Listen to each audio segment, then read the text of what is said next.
Thanks, Lou. Joining me around the table are Dylan Lang, Acting Director of the State Personnel Office, Casey Padilla, President of the American Federation of State, County, and Municipal Employees, or AFSCME, Council 18, which covers Colorado and New Mexico, of course, and Sarita Nair, the Secretary of the Department of Workforce Solutions. Welcome all. Thank you for being here. Thank you. Good morning. So the public sector, both nationally and here in New Mexico, has not recovered from pandemic-driven staffing losses. Dylan, your agency has been tracking this on the statewide level. What exactly are you seeing in terms of vacancy rates? And for folks who don't know, what kinds of jobs are we talking about? Thank you, Nash. So the State Personnel Office, we are responsible for the administration and oversight of the state personnel classified system, and it consists of about 18,000 state employees with approximately 68 state agencies and boards and commissions.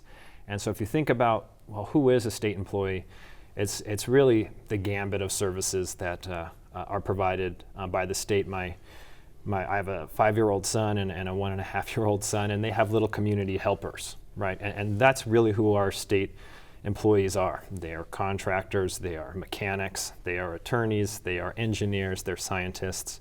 And so that's really who we're talking about, direct care services in nursing. So that's who we're talking about when we talk about state employees. And new data came out that we do have, 23.8% vacancy rate in the state. Okay. And to put that in context, that's kind of right in the middle. It's a little bit higher than we want here at the state, but some states have as less as 10% vacancy rate and others high as 30. So we're kind of right in the middle. There's a lot of causes for the vacancy rate, which I think we can get into. But some of the positions I thought you might ask about where we're seeing the vacancies in the state, and I kind of printed off a couple of jobs that might be meaningful to individuals to understand, with at least 30 positions in the state where there's a higher vacancy rate than 30%. Okay. And first is epidemiologists, right? There's a 62% vacancy rate, 24 positions in the state. We're actively trying to fill those jobs and fill those rates, but we did look at the salary, and we are paying more to epidemiologists than the state government survey average. Other states around the country, we were actually paying them $2,000 more. Okay. So epidemiologists are well above the average in terms of the vacancy rate, but on average you're seeing about almost 25% vacancy rate, is that right? Yeah, in the state, for sure. In the state. I am interested in beyond the state. Sarita, do you have a sense of what we're seeing in terms of vacancies at the local level, at cities and counties across New Mexico? Sure, and thanks for having us, Nash. First off, I think for the big picture, what we see right now is a strong economy. But what I think businesses of all types are feeling right now is what we call the estimated employment gap. And that's the difference between the number of people who are unemployed and the current job postings. So right now, there's about a 34,400 person estimated employment gap, which means if everyone who is unemployed and looking for a job got a job tomorrow, there'd still be 34,400 vacancies. So then when we take that down to the government level, government as a whole has basically recovered from the pandemic. So we hit that mark for state government in about June, and now we're up about 1,300 jobs from pre-pandemic. But who's really feeling it is local government. They're still 5,400 jobs short of a full recovery from the pandemic. And when we're talking local, both city and towns and municipalities, but also at the county level? Cities, counties, and local schools. Okay. Well, with that being kind of the scope of the problem that we are looking at tonight, I also want to talk about what's fueling it, right? Casey, AFSCME has launched a national recruitment campaign. Can you talk a bit about what you see as the problem here? I mean, what's the recruitment campaign responding to? Well, pretty much it's, and I think, it's expanded to just from here, right? It's basically across the nation, right? And that's kind of what AFSCME was doing. They had a bus tour, right, that I think you're part of. And they're going across the nation, and they're seeing these vacancy rates and trying to come up with a way of what's going on with it, right? And why aren't people applying? I think Sarita mentioned that even if they all filled, everybody went and got a job, there'd still be a vacancy right there, right? So we're still trying to just sort through any information we can get to kind of see like what's going on with it, because some of the things that we're seeing now, some of the jobs that people are looking for are more convenience, right? Like working from home. Some of the jobs were able to do that during the pandemic. I think some of the employees enjoyed that as a benefit, right? You have Uber now. You have these different jobs where they can just hit an app and they work the hours they want to when they don't want to, But we're still in the process of, So convenience being one. Anything else that you're seeing as potentially a big piece of this? Well, I think it could be. I think specifically like with the city of Albuquerque, they're doing a class and comp study. Like he stated that some of their pay rates or compensations higher than any other areas. We're kind of working on that same aspect to kind of see if that's an issue, also to see where we are competitively, right? So. Okay. So convenience, pay. Dylan, the State Personnel Office that you direct recently completed a report that touched on some of what's driving these shortages. Can you talk about what was illuminated as important and whether what Casey's talking about is resonating at all with what you found?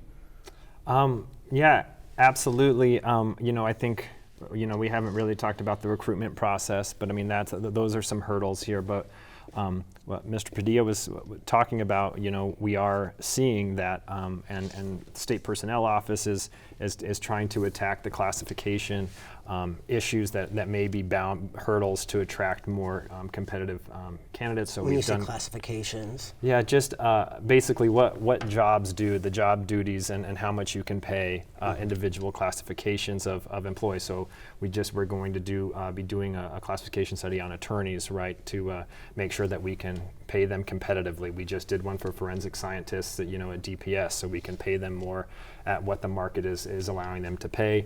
We also did one for HR staff, right? It's some of these harder areas to fill if we allow ourselves the flexibility to offer more competitive salaries. We hope to attract individuals to come into those positions in the state, and we have seen the state has increased the amount of out of state employees. They're still in the Mexicans, out of state employees coming into the state system. So we had more in FY23 than 22. So we are hiring people. It's just we also are creating more and more jobs at positions, I guess, to say, and we just have to get people in those positions now. Well, and I would just add that the data actually bears both of you out in the sense that state government jobs actually pay more than the average New Mexican wage, that average about $66,000 a year, whereas local government jobs do not. They pay about $51,000 a year on average. So again, you can see that disparity in those numbers as well.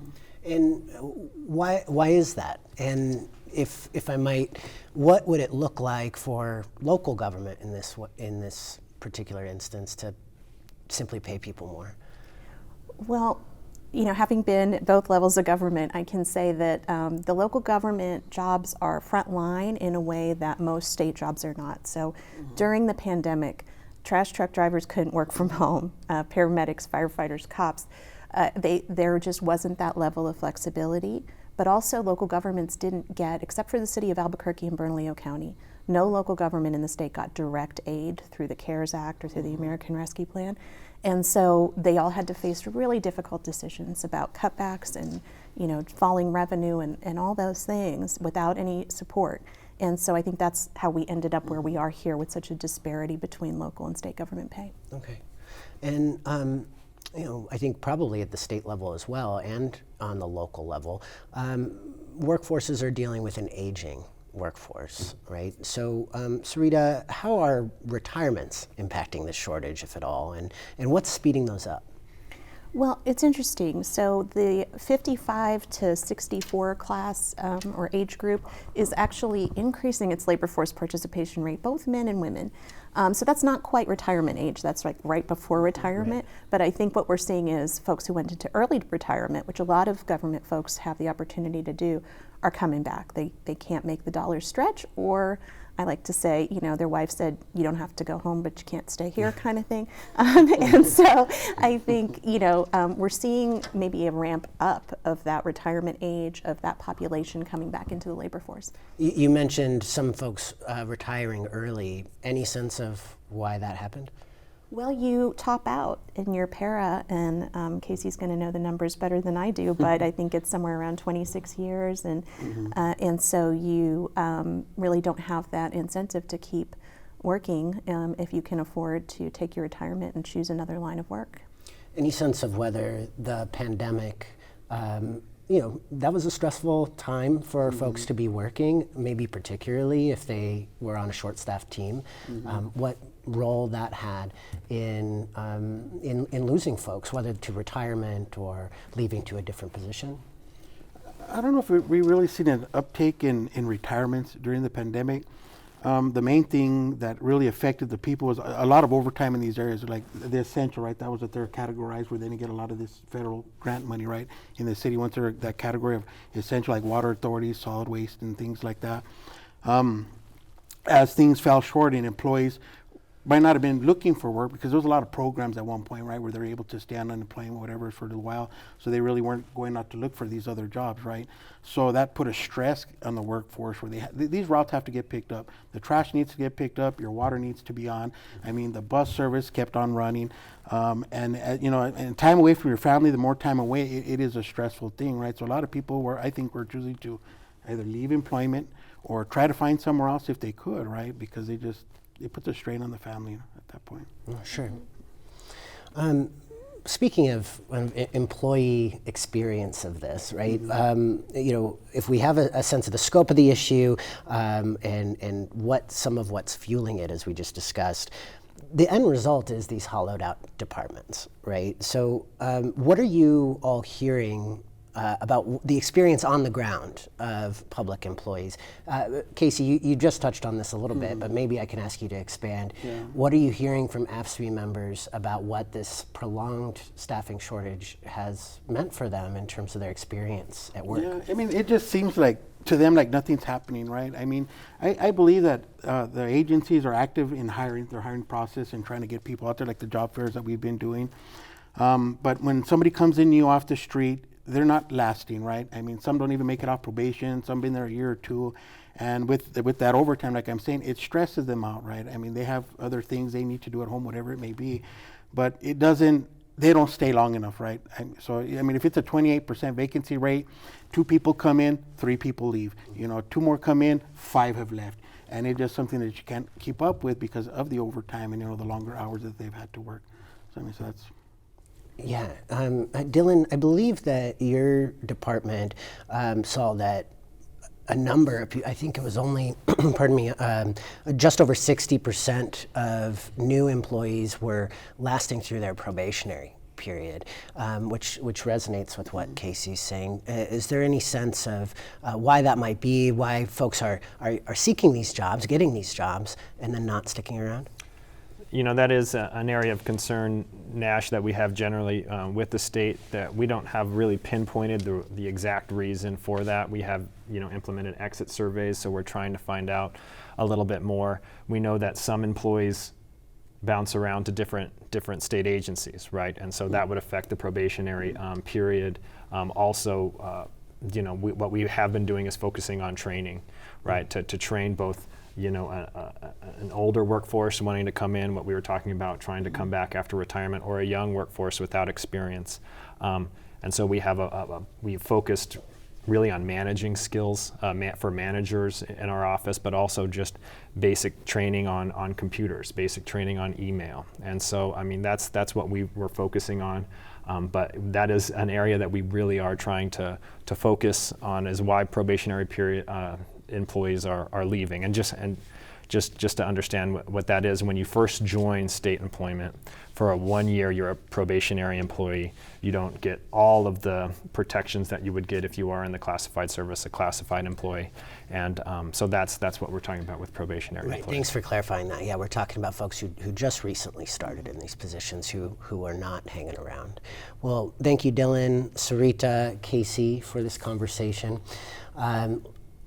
Casey and Dylan and I, we're going to meet back here at the table in about 15 minutes with a new guest, the Acting Human Resources Director for the City of Albuquerque.